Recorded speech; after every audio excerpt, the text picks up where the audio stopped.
ঢাকাই সিনেমার কিংবদন্তি নায়ক সালমান শাহ তার 4 বছরের ক্যারিয়ারে সবচেয়ে বেশিবার বড় পর্দায় দেখা দিয়েছেন অভিনেত্রী শাবনূরের সঙ্গে। ওই সময়ে সালমান শাবনূর জুটি সিনেমা প্রেমীদের হৃদয়ে জায়গা করে নেয়। সম্প্রতি সালমান শাহর মৃত্যুর ঘটনায় আদালতের নির্দেশে হত্যা মামলা দায়ের করা হয়েছে।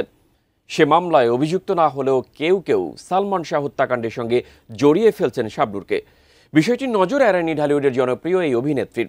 এমন পরিস্থিতিতে সালমানের স্ত্রী সামিরাকে নিয়ে চাঞ্চল্যকর তথ্য দিয়েছেন শাবনূর। বিস্তারিত জানাচ্ছেন শেখ ফরিদ। সালমান হত্যা করে নেই, সালমান খুন হয়েছে।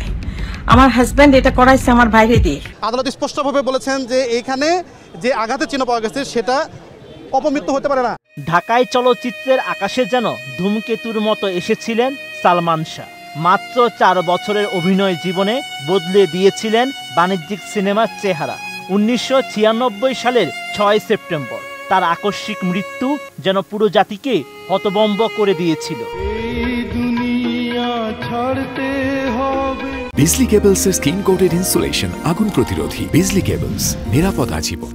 দীর্ঘ 29 বছর পর গত 20 অক্টোবর আদালতের নির্দেশে সালমান শাহর অপমৃত্যু মামলাটি রূপ নেয় হত্যা মামলা। এরপরই সালমানের মামা আলমগীর কুমকুম বাদী হয়ে রমনা থানায় হত্যা মামলা দায়ের করেন। মামলায় সালমান শাহর স্ত্রী সামিরা হক, ব্যবসায়ী আজিজ মোহাম্মদ ভাই ও খলনায়ক ডন সহ 11 জনের নাম আসামি হিসেবে উল্লেখ করা হয়েছে। আদালতের নির্দেশের পর থেকেই তোলপাড় দেশের চলচ্চিত্রাঙ্গন। সোশ্যাল মিডিয়ায় আবারও জেগে ওঠে পুরনো প্রশ্ন, গুজব আর নানা কল্পকাহিনী। স্বাভাবিকভাবেই সবার দৃষ্টি গিয়ে পড়ে সালমান শাহর সবচেয়ে সফল জুটি নায়িকা শাবনূরের দিকে। কেননা সালমান শাবনূর জুটি ছিল 90-এর দশকের ঢালিউডের সোনালী সময়ের প্রতীক। একসঙ্গে তারা অভিনয় করেছেন 14টি ছবিতে। তাদের পর্দার রসায়ন ছিল জাদুর মতো, যা এখনো দর্শকের মনে অম্লান।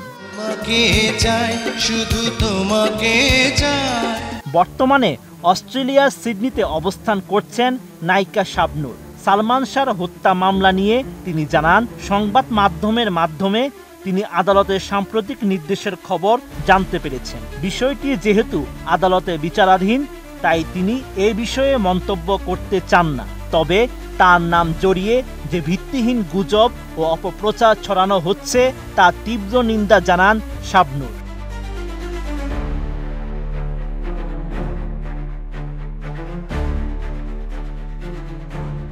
জনপ্রিয় এই নায়িকা আরও জানান, যারা ওই সময় সালমানের সঙ্গে ছিল তাদের জবাবদিহি করতে হবে।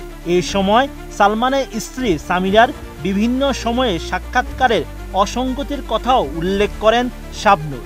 জানান, অনেক সময় তিনি অবাক হয়ে সামিরার বক্তব্য শুনেন, কিভাবে সেই সময়ের অনেক তথ্য বিকৃতভাবে উপস্থাপন করা হয়। শাবনূরের দাবি, তিনি তো আর পরিবারের অনুমতি ছাড়া কোথাও যেতেই পারতেন না।